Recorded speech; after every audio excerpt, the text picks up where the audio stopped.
Jesucristo, estamos delante de tu presencia, Señor. Confiamos en tu grandeza y en tu poder. Cada uno de los que estamos aquí reunidos, Señor, hemos traído necesidades.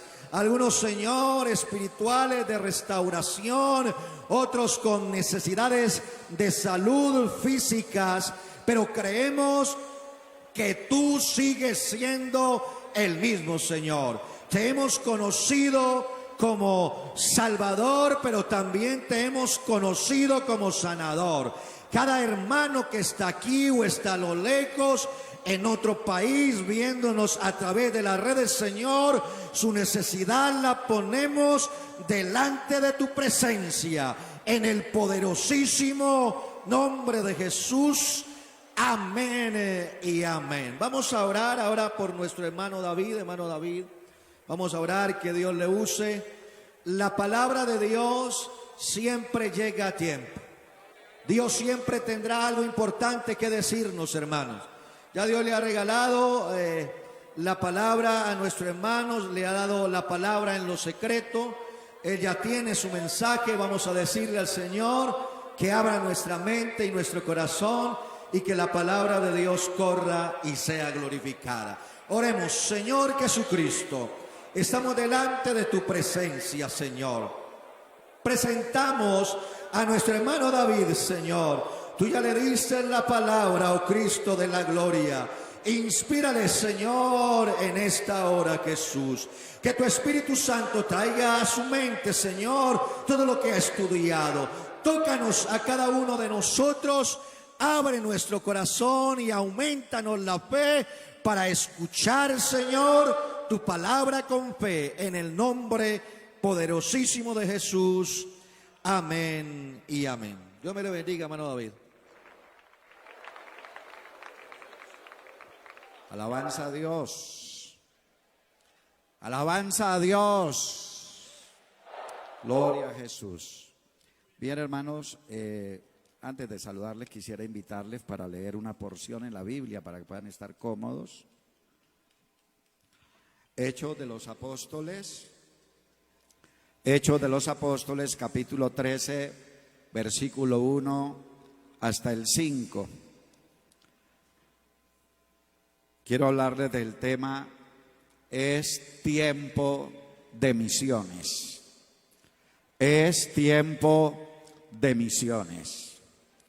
Había entonces en la iglesia que estaba en Antioquía profetas y maestros. Bernabé, Simón, el que se llamaba Níger, Lucio de Cirene, Manaén, el que se había criado junto con Herodes el tetrarca, y Saulo. Ministrando estos al Señor y ayunando, dijo el Espíritu Santo: apartadme a Bernabé y a Saulo para la obra a que los he llamado. Entonces, habiendo ayunado y orado, les impusieron las manos y los despidieron. Ellos entonces, enviados por el Espíritu Santo, descendieron a Seleucia y de allí navegaron a Chipre, y llegados a Salamina anunciaban la palabra de Dios en las sinagogas de ellos. Amén. Pueden estar cómodos, hermanos. Bueno, quiero expresar mis palabras de saludo al honorable consistorio de ancianos, presidido por nuestro hermano Héctor Campuzano, al obispo director de misiones extranjeras, hermano Vicente Arango, a todo el departamento de misiones extranjeras, asesores, secretarias, a todos los misioneros puestos por Dios en los diferentes países. Un abrazo para todos en el nombre del Señor. Y bueno, hermano Reinel, hermano Álvaro, también mi saludo para ustedes en el nombre de Jesús. A la gerencia de la convención y a todos los hermanos que han estado trabajando arduamente durante meses en pro de este evento, las delegaciones del extranjero, directivos distritales de la Iglesia Pentecostal Unida de Colombia, pastores, esposas, hijos, un saludo para todos en el nombre de Jesús. las personas que están siguiendo este evento a través de las redes sociales y a toda la iglesia de Dios en este lugar, un saludo en el nombre de Jesús y un gran abrazo para todos. Los amigos y amigas presentes también son bienvenidos a este lugar. Bien, hermanos, un saludo también, un saludo cristiano de la Iglesia Pentecostal del Nombre de Jesús desde la República Bolivariana de Venezuela para toda la Iglesia de Dios presente en este lugar. Quiero agradecer al honorable consistorio de ancianos por permitirme dirigirme al pueblo de Dios esta mañana. Les cuento, hermano, que la Iglesia Pentecostal del Nombre de Jesús en la República Bolivariana de Venezuela hemos llegado ya a las 245 congregaciones en el país. Este año ya hemos superado los 8,000 bautizados en el nombre del Señor, y de esos 8,000, más de 6,000 son venezolanos nativos. El año pasado tuvimos un año de muchas bendiciones, casi 1,000 hermanos fueron bautizados con el Espíritu Santo por todo el país. También en la convención que realizamos en la ciudad de Barinas, el Señor levantó de la silla de ruedas a una mujer que tenía 13 años de estar paralítica. Quiero decirles que la Iglesia Pentecostal del Nombre de Jesús en la República Bolivariana de Venezuela está en un bonito avivamiento. Gloria al Señor. Es tiempo de misiones. Las misiones son el proyecto del Espíritu Santo para llegar con el mensaje del Evangelio a cada pueblo y a cada cultura que hay en la tierra, y para que en medio de ellos se establezcan iglesias que sepan dar un testimonio eficaz de Jesucristo. El objetivo principal de la iglesia es hacer la obra misionera, y todos nosotros, como miembros de la iglesia, estamos comprometidos con esa misión: ganar a los perdidos de todo el mundo para el reino de Dios. Oiga esto: ganar a los perdidos de todo el mundo para el reino de Dios. Salvar las gentes en cualquier parte del planeta es lo mismo. No importa el color de piel, no importa el idioma que hablen, no importa ninguna de las diferencias que a veces planteamos nosotros mismos. El objetivo de la iglesia es llevar el mensaje de salvación a todas las naciones sobre el planeta Tierra. Dele alabanza a Dios. Así que pensar en la obra misionera es pensar en la razón de ser de la iglesia. La iglesia existe para hacer misiones. Claro que hay muchas cosas paralelas que como iglesia tenemos que hacer, pero el objetivo principal de la iglesia es la obra misionera. Gloria al Señor. El conocimiento de las Sagradas Escrituras es fundamental para entender los propósitos y los tiempos de Dios en relación con la obra misionera. Por esa razón citaremos algunos apartes del libro de los Hechos de los Apóstoles, el cual abarca los primeros 30 años de historia de la Iglesia de Cristo. Ya en Hechos 1:8, el Señor Jesús dijo a sus discípulos: pero recibiréis poder cuando haya venido sobre vosotros el Espíritu Santo, y me seréis testigos en Jerusalén, en toda Judea y Samaria, y hasta lo último de la tierra. Quiero resaltar dos elementos importantes de este texto bíblico. Primero, la promesa del bautismo con el Espíritu Santo, que en ese texto específico se presenta como una dotación de poder que faculta a la iglesia para el cumplimiento de su misión. Y segundo, resalto que se presentan y se demarcan 3 etapas expansivas de la labor misionera de la iglesia.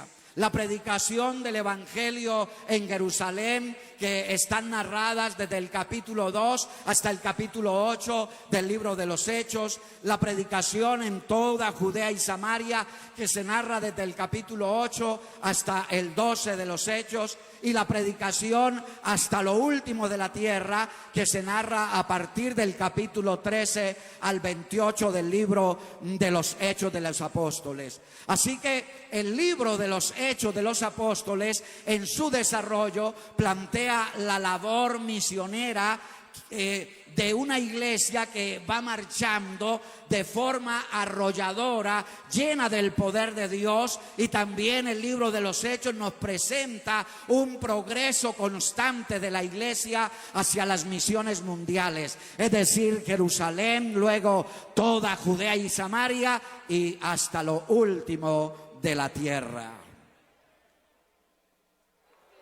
Desde Hechos capítulo 1 versículo 8 hasta Hechos 13, versículos 4 y 5, hay un desarrollo misionero desde la ciudad de Jerusalén hacia lo último de la tierra.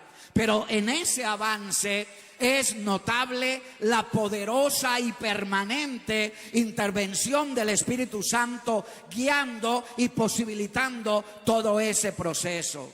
Cuando uno lee todo el libro de Hechos, queda claro que hay un avance continuo de la iglesia hacia la misión mundial. Pero ese avance no se da inicialmente por iniciativa propia de la iglesia, sino que ese avance hacia la misión mundial es propiciado y es liderado de forma personal y soberana por el Espíritu Santo. Ya con la muerte del Señor Jesús en la cruz del Calvario, se cierra el periodo de la ley y se inicia una nueva época, la de la gracia. Esta época tiene como meta de parte de Dios la apertura de la salvación hacia el mundo gentil. Esa apertura al mundo gentil responde a los propósitos eternos de Dios con la humanidad. Los primeros 12 capítulos del libro de Génesis nos presentan el contexto bíblico histórico sobre la oportunidad universal de salvación que se predica en el Nuevo Testamento. Pero no solamente esos 12 capítulos del Génesis, también la ley, los profetas, los salmos se unen a esta profecía incomprendida por el pueblo judío de los tiempos bíblicos. Ya desde Génesis 3:15, Dios promete un descendiente de simiente humana que enfrentaría a la serpiente antigua y le aplastaría la cabeza.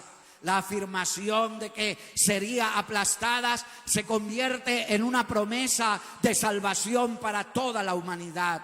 Un ser humano que enfrentaría a Satanás, lo heriría de muerte y rescataría a la humanidad del poder del yugo de ese tirano.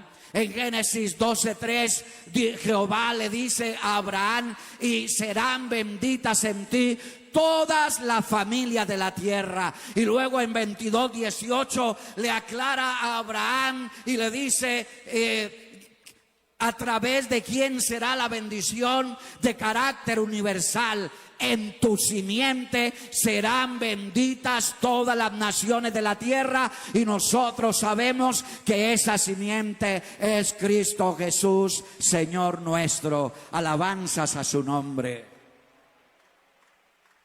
A Abraham le toca ser el depositario de las palabras proféticas de Dios, de una bendición a todas las naciones de la tierra. Pero ojo con esto, Dios no escogió a Abraham y a Israel para olvidarse y dejar abandonada para siempre al resto de la humanidad.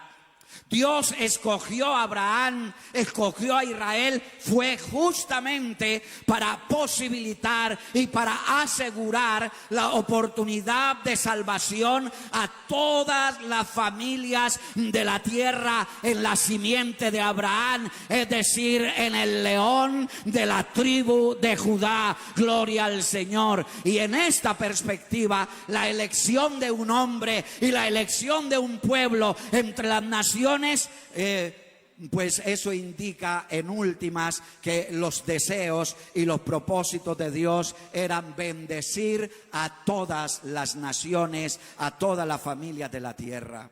Pero esa gran promesa de salvación no fue de cumplimiento inmediato, sino que esta promesa se cumple en Jesucristo, nacido de mujer, hijo de Adán, unos 4000 años después que la primera promesa fuera hecha.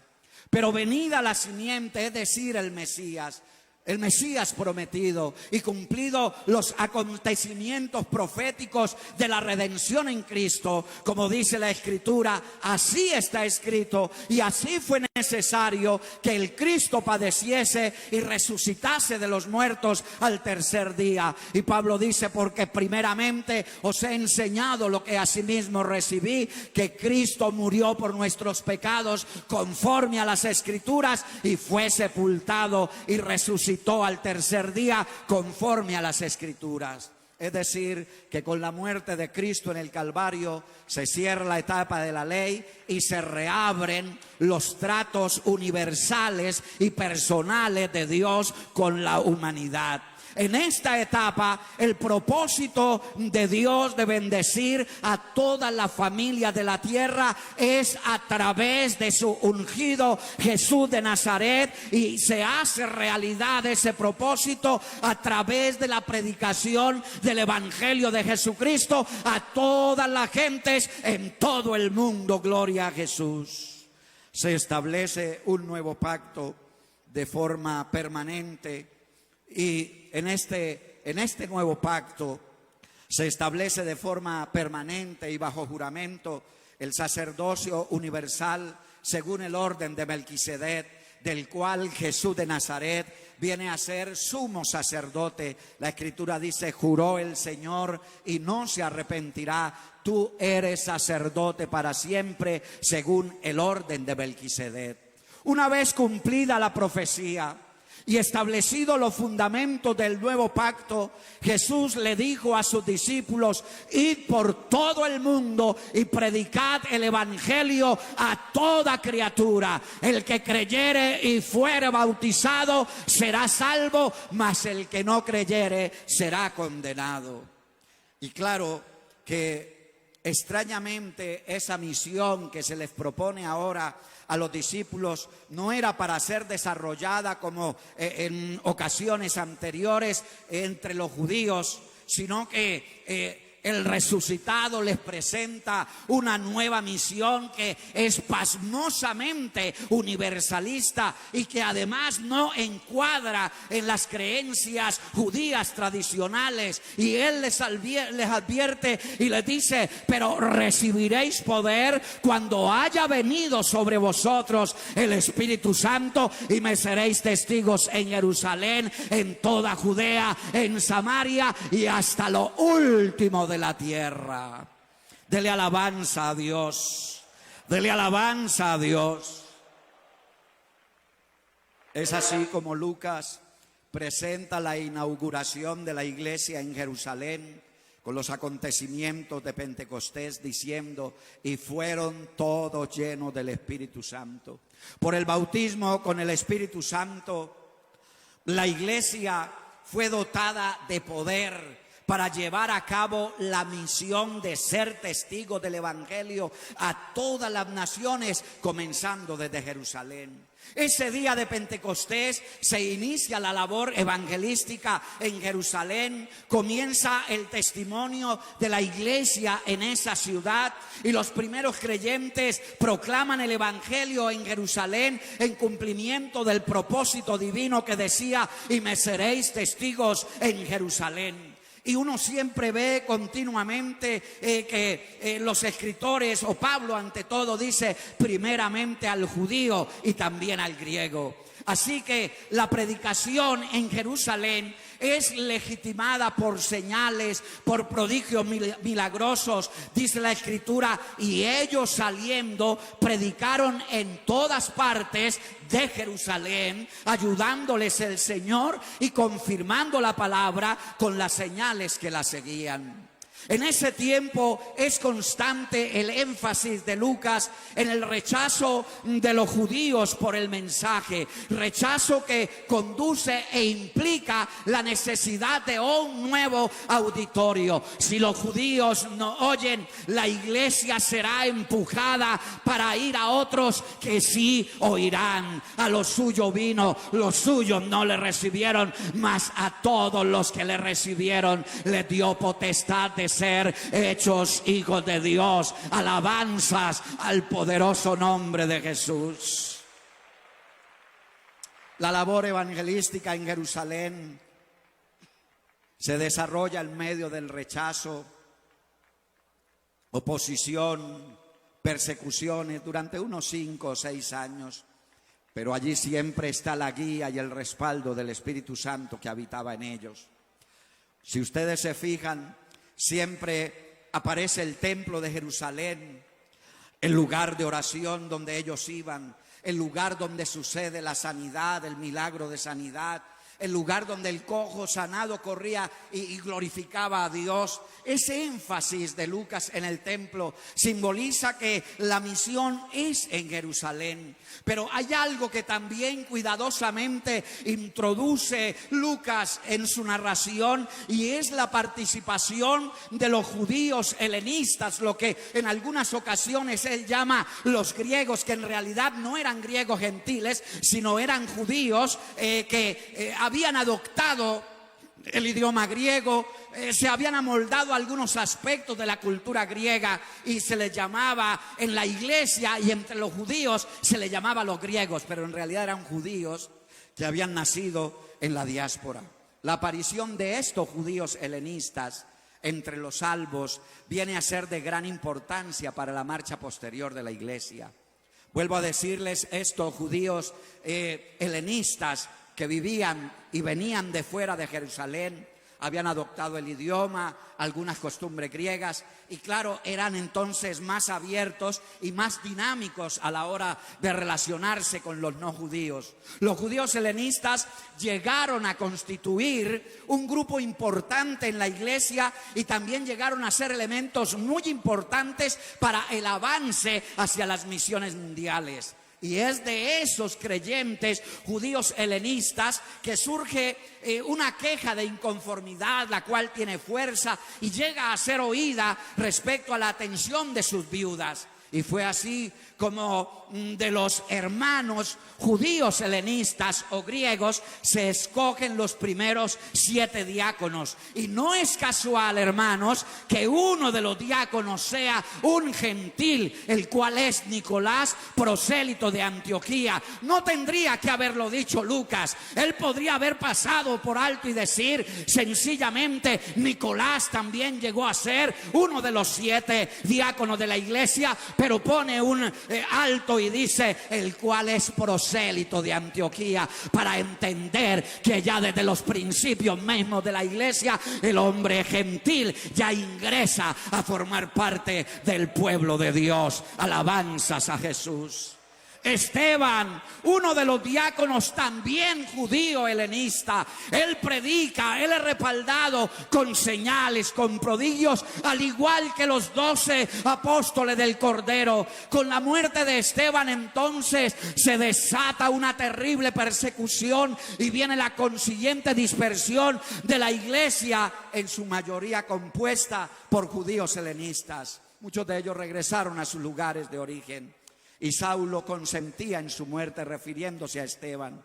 En aquel día hubo una gran persecución contra toda la iglesia que estaba en Jerusalén, y todos fueron esparcidos por las tierras de Judea y de Samaria. Fíjense cómo a propósito lo presenta Lucas. No dice fueron esparcidos por todas partes, dice no, fueron esparcidos por las tierras de Judea y Samaria, que es como la siguiente etapa que se postula desde el comienzo de el libro de los Hechos. Esparcidos por las tierras de Judea y Samaria, salvo los apóstoles. Y Saulo asolaba la iglesia y entrando casa por casa arrastraba a hombres y mujeres y los entregaba en la cárcel. Pero los que fueron esparcidos iban por todas partes anunciando el evangelio. Escuche eso, los que fueron esparcidos iban por todas partes anunciando el evangelio.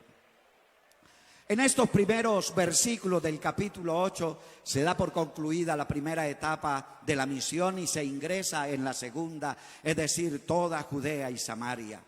Ahora quiero resaltar que no es que todos en Jerusalén se hayan convertido al evangelio y entonces ahora procede la segunda etapa. No, mucha gente en Jerusalén no habían creído, sino que ya era el tiempo de Dios de pasar a esa segunda etapa misionera, ir con el evangelio por toda Judea y Samaria. Pero claro, la iglesia en sus primeros años está cargada de un fuerte etnocentrismo. No se identifica con el deseo divino de ir a las naciones, pues sus creencias judías no se los permitían. Cuando uno examina cuidadosamente la narración del libro de los Hechos en sus primeros 8 capítulos, se hace notable que aunque habían sido bautizados con el poder del Espíritu Santo, no estaba por ahora en los planes de la iglesia ir a todas las naciones con el mensaje del evangelio. Porque en los primeros años de vida, la visión misionera de la iglesia tropezó con un elemento muy fuerte que impedía el cabal cumplimiento de su misión, y es el etnocentrismo de esos primeros creyentes que eran todos de origen judío. Su etnocentrismo radical no les permitía salir de su entorno con el mensaje del evangelio.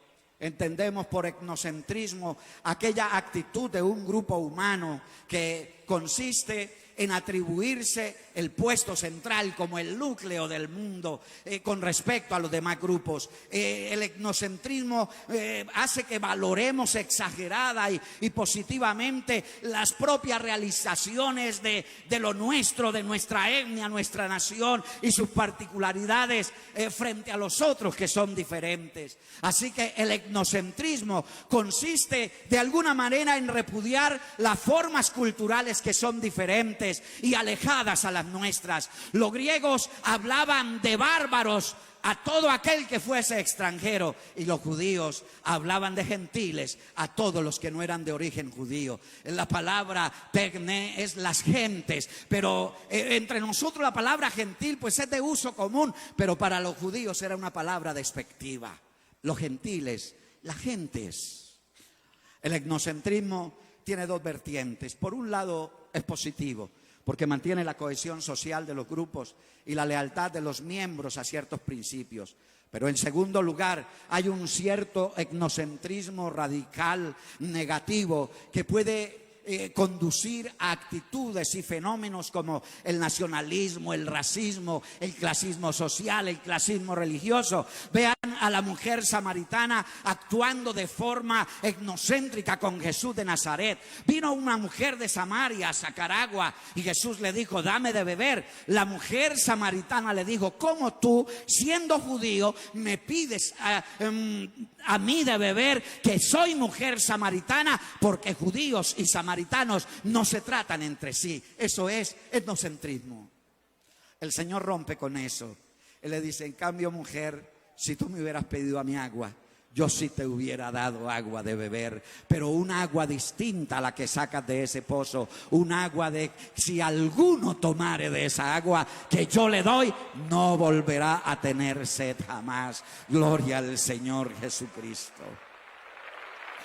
El etnocentrismo radical genera un amor, escuche este adjetivo, un amor desmedido por nuestra tierra, por nuestra gente, por nuestra nación, por nuestra región, por nuestra lengua, un rechazo de todo lo que consideramos diferente a lo nuestro, al punto que la totalidad de nuestro esfuerzo es en función de lo nuestro y quedamos incapacitados para ir más allá, para ver más allá, para extender la mano de misericordia más allá de las fronteras que nosotros mismos nos hemos impuesto. Ese etnocentrismo es negativo para el desarrollo misionero de la iglesia de Dios.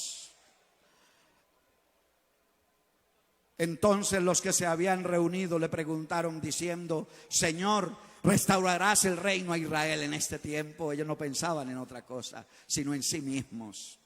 Él les dijo: no os toca a vosotros saber los tiempos o las sazones que el Padre puso en su sola potestad, pero recibiréis poder cuando haya venido sobre vosotros el Espíritu Santo, y me seréis testigos en Jerusalén, en toda Judea y hasta lo último de la tierra. Era como el Señor diciéndole a sus hombres: no es tiempo de preguntar sobre esos anhelos exclusivistas nacionales.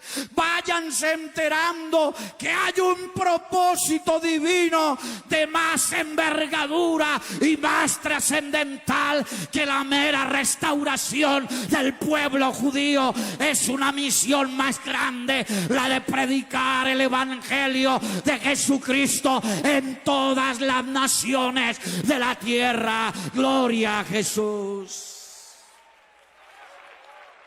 La iglesia debe saber que el misionero no representa a su país de origen, representa el reino de Dios. El misionero no va a llevar su cultura, él lleva el mensaje esencial del evangelio. Y Pablo dice: por lo cual, siendo libre de todos, me he hecho siervo de todos para ganar a mayor número. Me he hecho judío, me he hecho a los judíos como judío para ganar a los judíos, a los que están sujetos a la ley, aunque yo no estoy sujeto a la ley, como sujeto a la ley, para ganar a los que están sujetos a la ley y a los que están sin ley, es decir, a los gentiles, como si yo estuviera sin ley, no estando yo sin ley, sino bajo la ley de Cristo, para ganar a los que están sin ley. Me he hecho débil a los débiles para ganar a los débiles. A todos me he hecho de todo para que de todos modos salve a algunos. Gloria al Señor. Me he hecho de todo para que de todos modos salve a algunos, y esto hago por causa del evangelio, para hacerme copartícipe de él. Gloria a Jesús. Podemos decir en cierto grado que los grupos sociales y culturales son etnocéntricos por naturaleza. El Israel de la Biblia es fuertemente etnocéntrico. Y recordemos que la iglesia primitiva está compuesta originalmente del elemento judío. Así que ellos no tomarían la iniciativa de ir a las naciones. Por esa razón es necesario que el Espíritu Santo tome la iniciativa y comienza un proceso de educación misionera para la iglesia. Aparte de ser dotado del Espíritu Santo, la iglesia requería ser inducida y educada por Dios para las misiones mundiales. El etnocentrismo lleva a menospreciar a los otros pueblos y a encerrarse en sí mismo, considerando que todo lo demás no sirve o que está del todo mal. Este etnocentrismo nos conduce a encerrarnos dentro de nuestras propias murallas y a no compartir con otros el evangelio, porque llegamos como Israel a creer que los tratos de Dios sean solamente para nosotros y que todo lo demás están excluidos e imposibilitados. Cuando nos enfrentamos al problema del etnocentrismo, estamos obligados, a partir del hecho histórico de que el Israel bíblico sí tiene unas prerrogativas especiales de parte de Dios. Y Pablo lo expresa de esta forma en su carta a los romanos, que son israelitas, de los cuales son la adopción, la gloria, el pacto, la promulgación de la ley, el culto y las promesas de quienes son los patriarcas y de los cuales según la carne vino Cristo, el cual es Dios sobre todas las cosas, bendito por los siglos. Amén.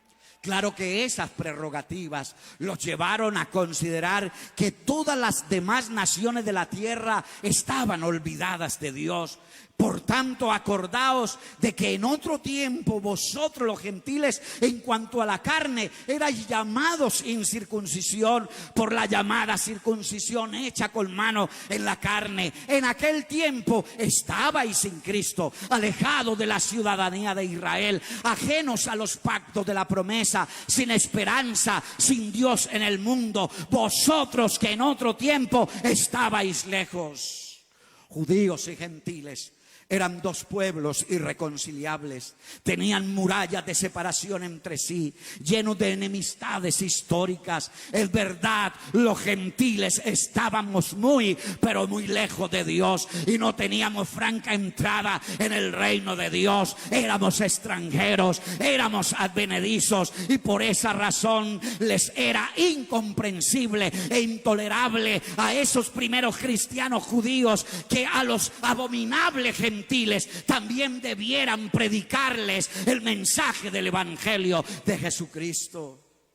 Las circunstancias adversas de persecución que vive la iglesia en los días de Saulo son usadas, no que el Espíritu Santo mande persecución, porque Él cuida a la iglesia, Él no la persigue, la persecución viene de otro lado, pero Él sí usa las circunstancias de persecución que se viven en los días de Saulo y con la finalidad de que la iglesia salga de su entorno, de su etnocentrismo y que ingrese con el evangelio en otras etnias diferentes a ellos. Era el momento de ir por toda Judea y Samaria.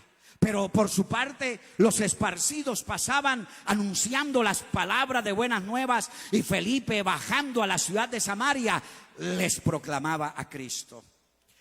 Esta segunda etapa se inicia haciendo alusión a los creyentes prófugos de Jerusalén que predican en las regiones a donde han huido para refugiarse. Aclaro esto, no huyeron a comenzar la obra, no fueron enviados en un proyecto de apertura de obra, sino que ellos se fueron huyendo para que no los mataran. Y no olvidemos lo que mencioné hace rato, que los judíos helenistas en el desarrollo del libro de los Hechos son la premisa histórica que posibilita el camino hacia los confines de la tierra.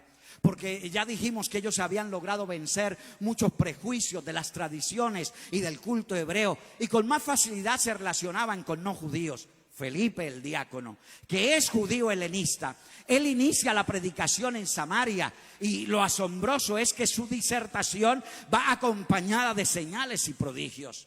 Es de notar que los apóstoles no tomaron la iniciativa de ir a predicar a Samaria, y entiendo por el contexto en que lo plantea Lucas que no tenían el proyecto de ir a Samaria, no tenían la intención de hacerlo, pero como el Espíritu Santo sí lo tenía planeado, usó las circunstancias de persecución y por medio de Felipe llegó hasta los samaritanos. Felipe llegó a Samaria a esconderse de la persecución terrible que había.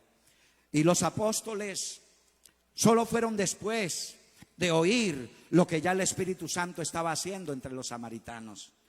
Así que tan pronto se enteraron que Samaria había recibido la palabra de Dios, enviaron allá a Pedro y a Juan. Juan algún día pidió a Jesús que le permitiera orar para que descendiera fuego del cielo y matara a esos samaritanos que no los habían querido recibir. Pero ahora es enviado Pedro y Juan, los cuales llegan al lugar y al ver la obra de Dios no replicaron nada, sino que más bien oraron para que los nuevos creyentes samaritanos, que eran repudiados fuertemente por los judíos, oraron para que fueran bautizados con el Espíritu Santo, y efectivamente el Espíritu Santo cayó sobre los que estaban reunidos en ese lugar y los bendijo Dios hablando en otras lenguas, y ellos fueron testigos de ese hecho.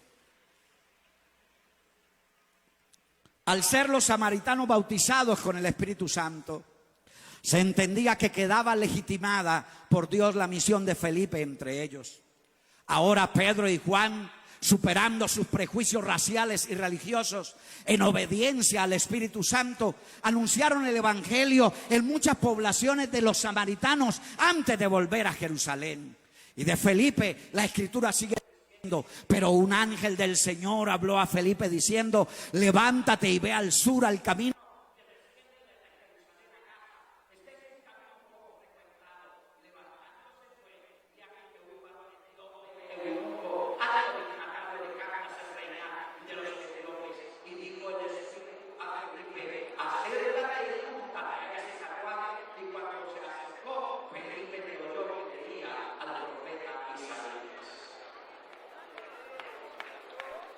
¿Qué necesito una vez más?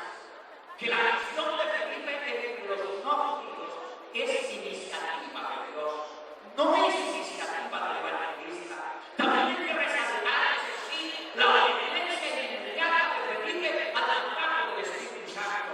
Felipe es necesitado como un evangelista cristiano en su misión por el Espíritu Santo. Todo que te camina hacia el sur. Luego dice Felipe, acércate y pégate a esa cosa. Así que el fundamento de esta misión está en la iniciativa divina y en la obediencia de ese hombre llamado por Dios a este trabajo. El caso del Etíope constituye el segundo relato de la actividad misionera de Felipe, donde la narración se centra en dos puntos. Primero, justificar la misión entre los no judíos y presentar un caso paradigmático de Cristo. El episodio de misión deja ver claramente que el propósito del Espíritu Santo es ir a todas las etnias de la tierra.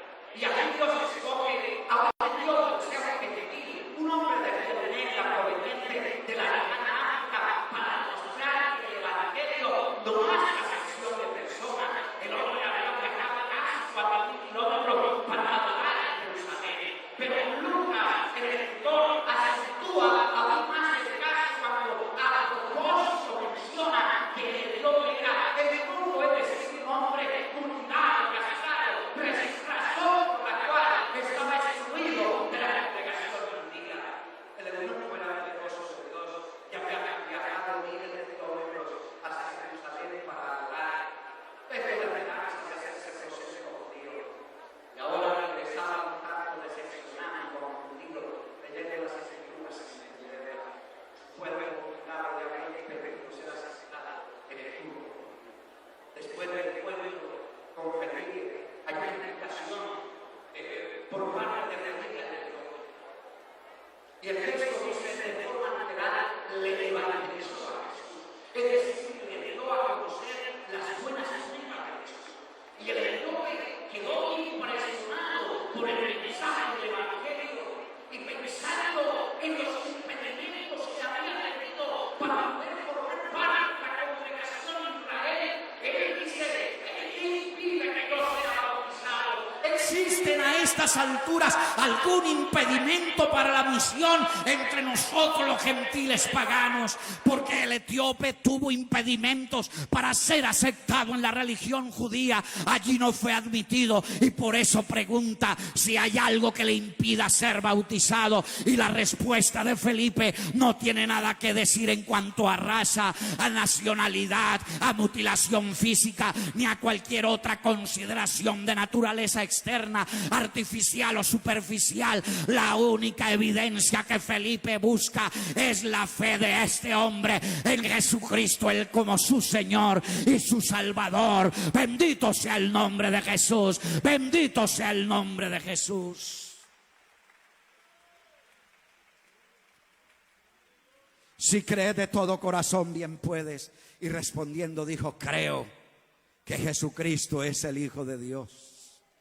Bendito sea el nombre de Jesús. Un hombre que probablemente regresaba confundido y decepcionado. Tremendo viaje. Pero cuando se dieron cuenta de la mutilación en su cuerpo, le dijeron: no podemos circuncidarlo. Hay impedimento, usted no puede formar parte de la congregación de Dios. Y el hombre regresaba decepcionado y triste. Pero ahí estaba obediente el evangelista Felipe, el que había oído la voz del Espíritu, como la ha oído esta iglesia a lo largo de casi 90 años. Y por eso se han enviado misioneros a unos 50 países en el mundo. Gloria al Señor Jesús. Y luego el trabajo de Felipe se extiende por todas esas ciudades costeras de Judea y de Samaria, hasta llegar a Cesarea, unos 100 kilómetros al norte de Azoto, que son ciudades prioritariamente gentiles. Hasta este punto es claro que el evangelio de Jesucristo alcanzaba a los desheredados de la religión judía, es decir, samaritanos y eunucos. Estos que eran excluidos de la congregación de Israel fueron alcanzados por el evangelio de Jesucristo. Hasta aquí se ha tenido un avance en la segunda etapa, toda Judea y Samaria. Y aunque uno que otro gentil había ingresado en la iglesia, aún no se ha dado el paso definitivo para la misión entre los gentiles. Hasta aquí ya se nota que hay un progreso misionero en el libro de los Hechos hacia los confines de la tierra. Todo hasta este punto ha sido como una etapa educativa y preparatoria proporcionada y guiada por el Espíritu Santo. Pero ya conscientes que el evangelio era también para los desheredados de la religión judía, enseguida entra en escena la conversión de Saulo de Tarso.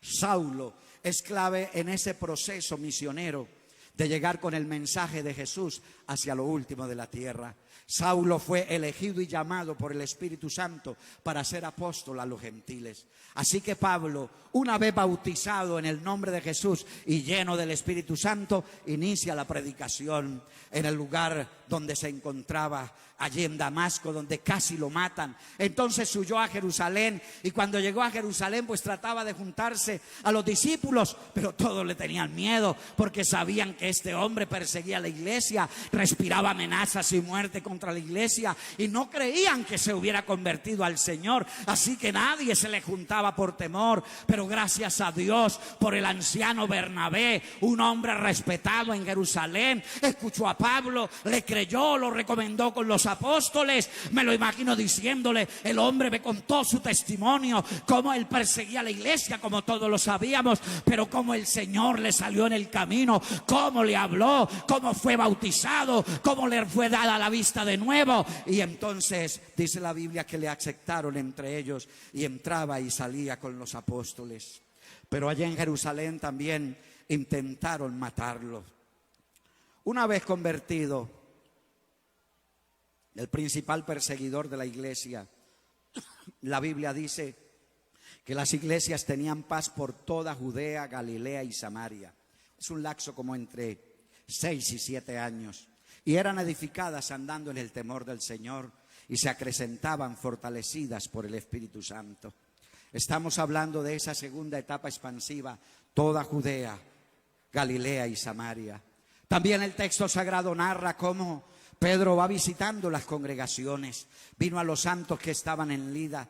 Noten que ya hay un desarrollo en la obra, y los líderes de la iglesia, ellos iban visitando a las congregaciones en los diferentes lugares, pero menciona los nombres, Lida, Jope y Sarón, que tal vez Felipe habría comenzado en años anteriores, pero se menciona esto como indicativo de que ya era natural para ellos la conversión de los samaritanos y de los gentiles. Esa aceptación de los samaritanos y de algunos gentiles en la iglesia no era otra cosa que resultado de la obra educadora que el Espíritu Santo tuvo que hacer con la iglesia en sus primeros años, para arrancarle los prejuicios raciales, los prejuicios que tenían con los samaritanos, con los gentiles, y ya habían avanzado en el proceso de aceptar a no judíos en la iglesia. Pero nótese que ya han pasado entre 12 o 13 años desde la gran comisión. Hermanos, educar para las misiones toma su tiempo. No es solamente que la gente reciba el don del Espíritu Santo y ya. Se requiere de un proceso formativo que debe ser dirigido por Dios y obedecido por la iglesia. Alabanzas a su nombre. En el libro de Hechos es notorio definitivamente que la expansión del Evangelio es iniciativa del Espíritu Santo. También es notorio que Dios usa inicialmente a los judíos helenistas en ese proceso. Eran menos prejuiciados religiosa y culturalmente que los hebreos de hebreos. Y en casi todos los casos es después de los helenistas que llegan los apóstoles a confirmar la obra de Dios en cada lugar.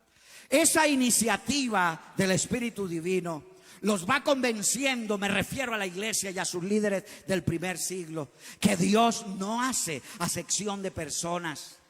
Van avanzando ellos en ese proceso educacional hacia la misión mundial y progresivamente van siendo despojados de su egocentrismo. Pero ya han pasado unos 13 años después del día de Pentecostés.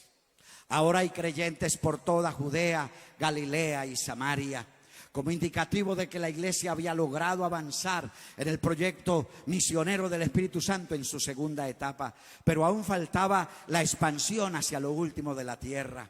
Después de la sanidad de Eneas en Lida y de la resurrección de Dorcas en Jope, Pedro se quedó muchos días en esta última ciudad, en Jope, en casa de un Simón curtidor.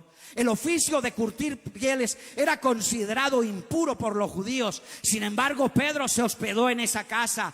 Este Simón curtidor, aborrecido del judaísmo por causa de su profesión, era ahora un creyente del evangelio y en su casa hospedó al apóstol Pedro, que se quedó allí ya sin esos prejuicios religiosos. Aparece en el escenario otro personaje netamente gentil, Cornelio.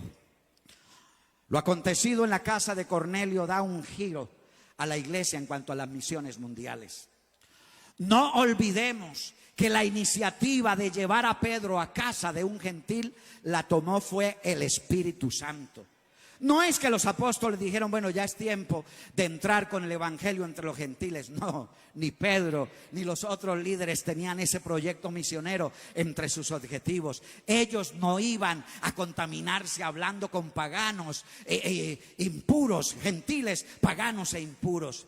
En la narración de lo sucedido en la casa del centurión romano Cornelio, hay un paralelismo de visiones. 2 días antes Cornelio tuvo una visión, ahora es Pedro el que tiene la visión. Pero Cornelio no es un rabino judío, es un oficial del odiado ejército romano. Era un gentil, había conocido el judaísmo, él estaba verdaderamente interesado en el Dios de los judíos y por eso de forma continua buscaba a Dios en oración, en ayuno y dando dádivas a los judíos. Este hombre probablemente deseaba convertirse al judaísmo y él sacaba tiempo para buscar a Dios. Y un día mientras oraba y ayunaba, como a eso de las 3 de la tarde, un ángel del Señor se le apareció en visión y le dijo: envía pues hombres a Jope y haz venir a Simón, el que tiene por su nombre Pedro, y cuando él llegue te hablará palabras por las cuales serás salvo tú y toda tu casa. Alabanzas al Señor. Sí, alabanzas a su nombre. En ese momento Cornelio designó 2 de sus criados, un soldado también que estaba interesado como él en la fe judía, para que fueran a buscar al hombre llamado Pedro. Ellos no descansaron todo el viaje, cabalgaron toda la noche, cabalgaron al otro día, como pasado el mediodía, les surgía llegar por Pedro. Y ya adentrando la tarde, llegaron a la ciudad de Jope y comenzaron a preguntar por la casa de Simón el curtidor. Recordemos que en la iglesia ya habían aceptado a los samaritanos y a algunos pocos gentiles. Ahora había llegado la hora en el reloj de Dios de aceptar de lleno a los abominables gentiles como objetivo del mensaje evangélico y como candidatos también a la vida eterna. Pero el Espíritu Santo quiere asegurarse de haber quitado de Pedro todo prejuicio religioso, nacional y cultural. Y por último le dio una visión que se repite por 3 veces. Pedro había subido a la azotea para orar cerca del mediodía y cuando tuvo gran hambre y quiso comer, comer. Mientras le preparaban algo de comer, le sobrevino un éxtasis y vio el cielo abierto y que descendía algo como un gran lienzo atado de las 4 puntas, que era bajado a la tierra, en el cual había toda clase de cuadrúpedos terrestres y reptiles y aves del cielo. Y le vino una voz del cielo: levántate, Pedro, mata y come. Entonces Pedro dijo: Señor, no, porque ninguna cosa común o inmunda he comido jamás. Volvió la voz la segunda vez: lo que Dios limpió, no lo llames tú común. Esto se hizo 3 veces y aquel lienzo volvió a ser recogido en el cielo. Pedro estaba perplejo dentro de sí sobre lo que significaría la visión que había visto. Estaba pensando qué querría decirle Dios con esa visión. No entendía. Él era un judío. ¿Será que ahora Dios va a romper con las tradiciones judías y Él quiere que yo me dedique a comer esas cosas y a vivir como cualquier gentil? ¿Qué será lo que Dios tiene? Y entre tanto, los hombres que habían sido enviados por Cornelio llegaron a la puerta de la casa y llamando preguntaron si allí moraba un Simón que tenía por sobrenombre Pedro. Mientras tanto, arriba en la azotea, Pedro, pensativo, no entendía la visión, y antes que subieran a llamarlo, el Espíritu Santo le habló de nuevo: mira, 2 varones te buscan, pero levántate y baja y ve con ellos, no dudando nada, pues yo los he enviado. Alabanzas a Jesús. ¿Quién está tomando decisiones acerca de la misión mundial? La respuesta es obvia: el Espíritu Santo. Las misiones implican un proceso en el que Dios toma su tiempo para ir educando a su pueblo, a sus apóstoles, sobre la necesidad de ir a todas las naciones sin excepción alguna. La visión tiene como objetivo convencer a Pedro de que los gentiles paganos ya no son impuros como ellos habían aprendido en su religión. Si un judío se rozaba con un gentil, él quedaba ceremonialmente inmundo. Él se separaba, él procedía a unos lavamientos. Se hacía un negocio con un gentil y el gentil tenía que darle dinero de regreso, de vueltas. No se lo recibía. El gentil se iba contento pensando que el judío era muy bueno, pero es que él no quería contaminarse con dineros que habían pasado por las sucias manos de un perro gentil. Ese era el tratamiento para el pueblo gentil. Pero el deseo de Dios era que todos sean admitidos en la iglesia de Cristo Jesús. Dada la visión, el Señor Jesucristo considera que Pedro ya está listo para el siguiente paso de expansión misionera, ir hasta lo último de la tierra. Y ahora Dios lo envía a la casa de un pagano gentil romano. Pero se nota en la Escritura la necesidad de ser obedientes incondicionalmente al mandato del Espíritu en este asunto de las misiones. Y Pedro, en obediencia al mandato divino, va venciendo su etnocentrismo y sus prejuicios contra aquellos gentiles. Vaya sorpresa cuando bajó y no estaban vestidos con los atuendos judíos. No eran ni escribas ni fariseos. Un hombre con un uniforme romano y unos siervos romanos. Yo me imagino que quedó ahí, pero ¿qué querrá el Señor? ¿Qué querrá? ¿Y por qué vinieron a buscarme? ¿Por qué están aquí ustedes? Le dijeron. Le dijo, ¿cuál es la causa por la que habéis venido? Yo soy el que vosotros buscáis. Ellos le contaron todo. Pedro los hizo entrar, los hospedó esa noche y al día siguiente se levantó y salió de viaje con ellos. Se hizo acompañar de 6 hermanos judíos. Iban 10 en total. Viajaron todo el día. En la noche se hospedaron en algún lugar y al otro día continuaron el camino hasta Cesarea. La visión de Pedro, incomprendida en un primer momento, se va clarificando a medida que la distancia que separa a Pedro de la casa de Cornelio se acorta y las barreras mentales que separan lo judío de lo pagano se van cayendo. Y al llegar a casa de Cornelio y confirmar que era un gentil, que le ha reunido la familia, le ha reunido sus amigos más cercanos, los cuales eran todos gentiles, Pedro dijo: ay, vosotros sabéis cuán abominable es para un varón judío juntarse o acercarse a un gentil, pero a mí me ha enseñado el Señor a no llamar profano o inmundo a ningún hombre, por lo cual al ser llamado he venido sin replicar. Así que preguntó: ¿por qué causa me habéis hecho venir? Ya había aprendido algo de Dios. A mí me ha enseñado el Señor a no llamar pagano o inmundo a ningún hombre. No hay personas de segunda ni de tercera. No, Señor, no hay continentes primeros ni segundos. No, no, Señor, no. No, Señor, no. No, Señor, no. Para Él todos los hombres somos iguales y para todos es la oportunidad de salvación como resultado de la obra de Jesucristo en la cruz del Calvario. ¡Alabanzas!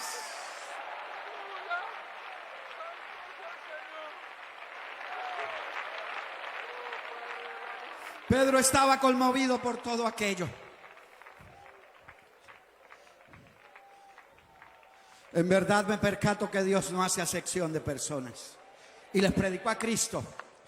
Y mientras Pedro, eso no se lo esperaban ellos, mientras Pedro hablaba estas palabras, hermanos, el Espíritu Santo cayó sobre todos los que oían el discurso. Y los fieles de la circuncisión que habían venido con Pedro se quedaron atónitos de que también sobre los gentiles se derramase el don del Espíritu Santo, porque los oían que hablaban en lenguas y que magnificaban a Dios. ¡Gloria a Jesús! Bautizaron esas personas. Oiga, hermano, cuando Pedro regresó a Jerusalén, estaban enojadísimos. Le dijeron: no, tienes que justificar tu comportamiento.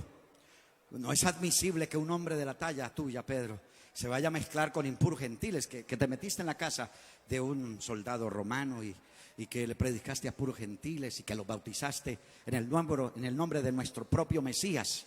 No. Y entonces lo llamaron. Oyeron los apóstoles y los hermanos que estaban en Judea que también los gentiles habían recibido la palabra de Dios. Y cuando Pedro subió a Jerusalén, disputaban con él los de la circuncisión, diciendo: ¿por qué has entrado en casa de hombres incircuncisos y has comido con ellos? Pedro les relató todo lo que había. Dice: y cuando empecé a hablar, después de que les contó lo de la visión y todo, cuando empecé a hablar a ese grupo de gentiles, cayó el Espíritu Santo sobre ellos, como sobre nosotros al principio, el día de Pentecostés. Si Dios pues les concedió también el mismo don que a nosotros, que hemos creído en el Señor Jesucristo, ¿quién era yo que pudiese estorbar a Dios? Entonces, oídas estas cosas, callaron y glorificaron, diciendo: oiga, de manera que también a los gentiles ha dado Dios arrepentimiento para vida. Dele una alabanza al Señor Jesús. Una alabanza para Él. Con la persecución en Jerusalén encabezada por Saulo de Tarso, los creyentes huyeron para refugiarse en diferentes ciudades. Entre esos, algunos se fueron 480 kilómetros al norte de Jerusalén, a la ciudad de Antioquía de Siria. Y dice el texto que llegaron a Fenicia, a Chipre y hasta Antioquía. Al comienzo solo le hablaban a los judíos. Luego comenzaron a hablarles a otros que eran judíos helenistas y a los samaritanos. Pero llegó el momento en que se abrieron a hablarle a los gentiles, griegos o romanos, o como los griegos llamaban a los no griegos, a los bárbaros. Había entre ellos unos varones de Chipre y de Cirene, los cuales cuando entraron en Antioquía hablaron también a los griegos, anunciando el evangelio del Señor Jesús. Hermanos, y de inmediato se destaca el éxito de su predicación, el respaldo que tenían de Dios. La Biblia dice: la mano del Señor estaba con ellos y gran número creyó y se convirtió al Señor. Fue así que en Antioquía de Siria es donde abiertamente se comienza a predicar el evangelio a los gentiles. Antioquía, ciudad ubicada al norte de Jerusalén, unos 480 kilómetros. Es la ciudad donde se conforma la primera iglesia netamente gentil. Las demás iglesias, la mayoría eran gentiles, judíos y unos pocos gentiles. Pero en esta los judíos eran pocos y los gentiles eran muchos. Y la iglesia creció y creció y se predicaba allí el mensaje. Y eso llegó a oídos de la iglesia en Jerusalén. Y dijeron: ¿cómo así que una iglesia de gentiles? Vamos a mandar a alguien que mire qué es lo que está pasando allá, que los están bautizando en el nombre de Jesús, que como así hay que ir para ver cómo son las cosas. Y gracias a Dios que escogieron bien. Bueno, casi siempre sucede así. Escogieron al hermano Bernabé, natural de Chipre, un hombre de mucha confianza para la iglesia de Jerusalén, y este era un hombre bueno, lleno del Espíritu Santo y lleno de fe.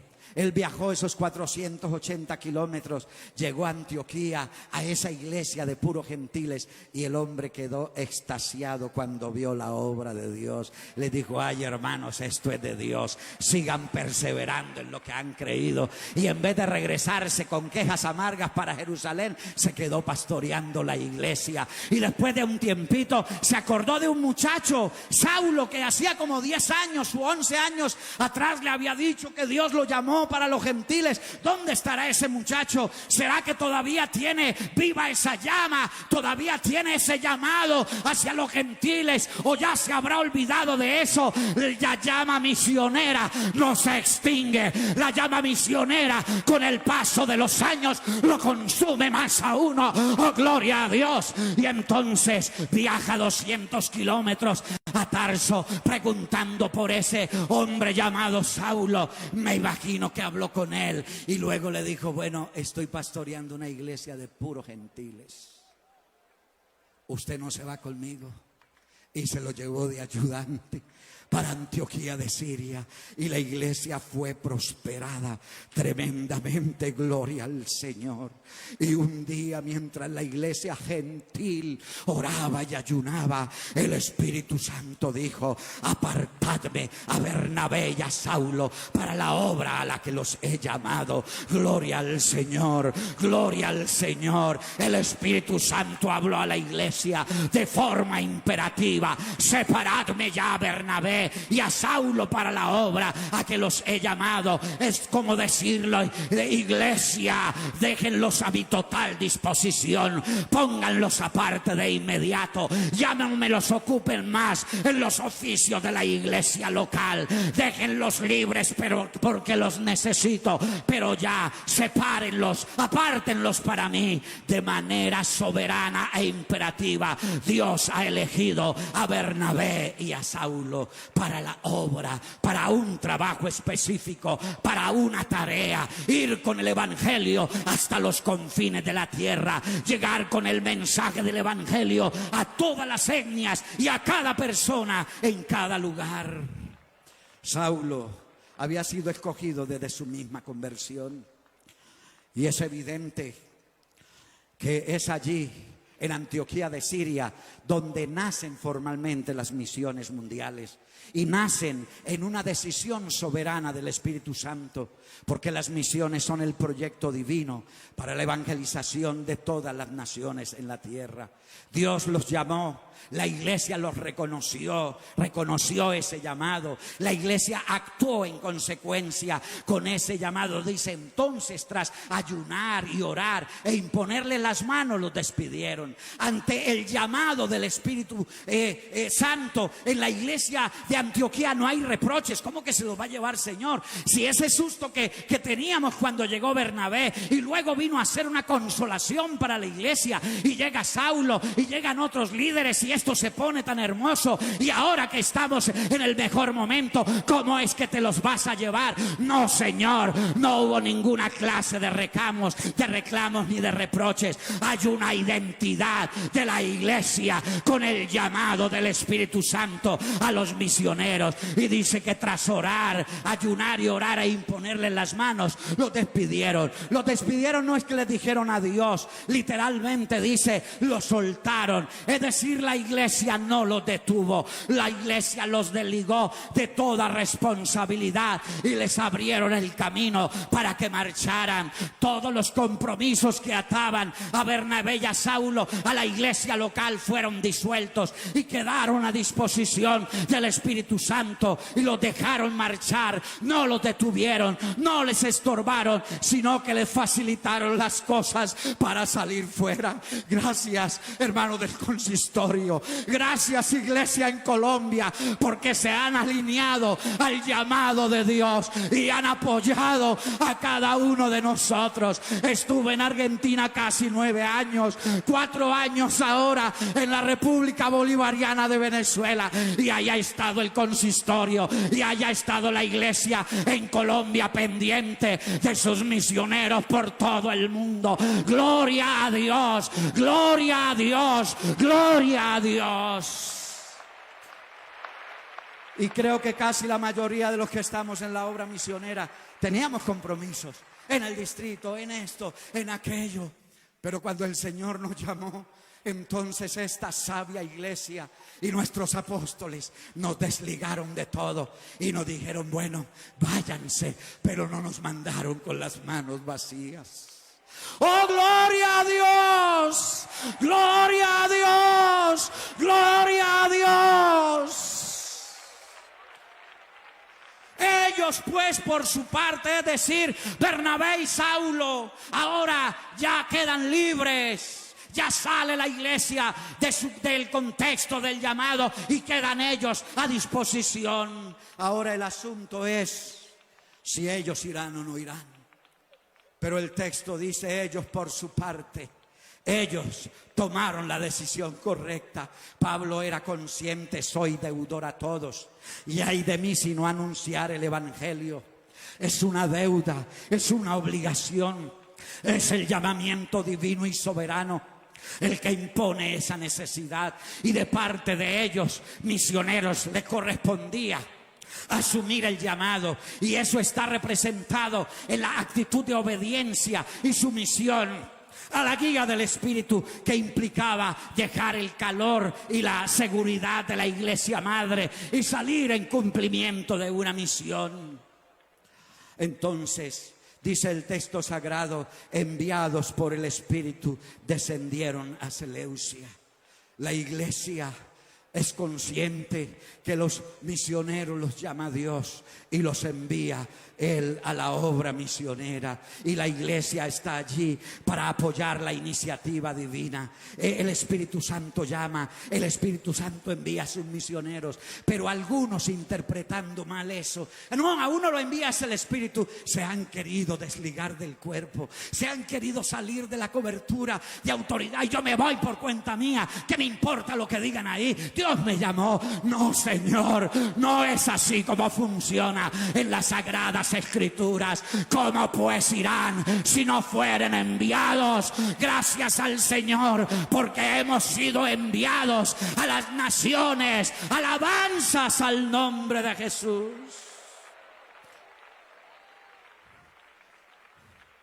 Ahí en Hechos 13 se inauguran las misiones mundiales. Desde ese día, digamos lo que se abrió el telón para que todo ese auditorio gentil que estaba en la expectativa, ¿qué iba a pasar? Uno que otro gentil había logrado entrar detrás del telón, pero ahora se abrió de par en par. Y todo ese pueblo gentil, él llegaba y predicaba a Pablo en las ciudades por donde iba. En algunas iba a la sinagoga, en otras ni siquiera había sinagoga. Y él me lo imagino por ahí parado en una plaza, en la calle, predicando. Y no había ni siquiera 20 judíos en esa ciudad, porque no había sinagoga. Pero entre esos paganos llegó un paralítico de rastra y lo miraba y le creyó todo lo que decía y se le llenó el corazón de esperanza. Y Pablo, viendo que tenía fe para ser sanado, le habló unas palabras y el hombre fue sanado en el acto. Y la gente estaba confundida y querían adorarlos como si fueran dioses paganos, pero ellos lo tenían claro, como Pedro en la puerta de la Hermosa. No es por nuestra cualidad, no es por nuestra piedad, no, es en el nombre del Señor Jesucristo de Nazaret que éste ha recibido esta sanidad. Y también allá les dijeron: no les entendemos que hablan, porque hablaban en lengua licaónica, no sabemos qué están organizando, pero lograron apercibirse y les dijeron: no estamos aquí para eso, para que nos endiosen, no Señor, estamos aquí precisamente para decirles que dejen esas vanidades y se vuelvan al Dios vivo y verdadero, creador de los cielos y de la tierra. Es tiempo de misiones. Desde ese día el telón de las misiones se abrió para que entren todos por las puertas de salvación. Que Asia ya fue evangelizado en tiempos antiguos, que Europa ya fue evangelizada en el pasado, que ya África ha oído el evangelio desde muy temprano en la historia del cristianismo, que ya América lleva siglos oyendo el evangelio. Pero no olvidemos que los tratos de Dios desde el Calvario hacia acá no son nacionales, sino personales, que los tratos de Dios son universales, al mismo tiempo personalizados. Eso es como el río que ves descender desde un puente. Vas hoy y lo miras y lo observas correr, y vuelves mañana a mirarlo y ves todo igual y piensas que es la misma agua de ayer, pero ya es otra agua. Así pasa con la obra misionera. Son otras generaciones, son otras personas a las que se les predicó en el pasado y son otras distintas a las que se les predica en este tiempo. Nos paramos ahí a la orilla del puente de Dios y hemos visto pasar las naciones y la predicación del evangelio a lo largo de los años, pero al examinar cuidadosamente nos damos cuenta que las aguas de ayer no son las mismas aguas de hoy, y que entonces las misiones son una puerta que siguen abierta a todas las naciones de la tierra. Hoy es tiempo de misiones, hoy es tiempo de misiones, hoy es tiempo de misiones. Sabed que a los gentiles es enviada esta salvación y ellos oirán gloria al Señor. Y me llama la atención cómo se cierra el libro de los Hechos de los Apóstoles en el capítulo 28. Nos presenta como que los viajes misioneros de Pablo no se cancelan, que las misiones de la iglesia no se cancelan. Nos presentan y nos dejan como en unos puntos suspensivos. ¿Qué vendrá después de Hechos 28? Unos puntos suspensivos. Pablo, en una casa de alquiler, predicaba abiertamente ahí en las mismas narices del emperador y a disgusto de los judíos que le conocían, y el viaje misionero de la iglesia quedó abierto, y la iglesia todavía hoy está inmersa en ese viaje misionero. Es decir, hoy es día de misiones. Llegarán nuevas oportunidades, llegarán nuevas naciones, nuevos llamados de parte de Dios, nuevas opciones para ir a otros lugares. No es ir por ir, no es ir para decir tenemos tantos, no, es ir porque hay necesidad, es ir porque la gente que se muere sin Cristo se irá al infierno por la eternidad. Es ir no para ganar un estatus, no Señor, es ir porque amamos verdaderamente a todos los hombres por igual. No me importa, y se lo he dicho al consistorio muchas veces: hermano David, usted quiere ir a tal parte, y yo le digo: yo voy donde Dios me necesite, yo voy donde Dios me necesite, yo quiero estar donde Dios me necesite. No me importa que sea aquí o que sea allá, salvar gente es lo mismo en cualquier parte del mundo. Gloria a Dios.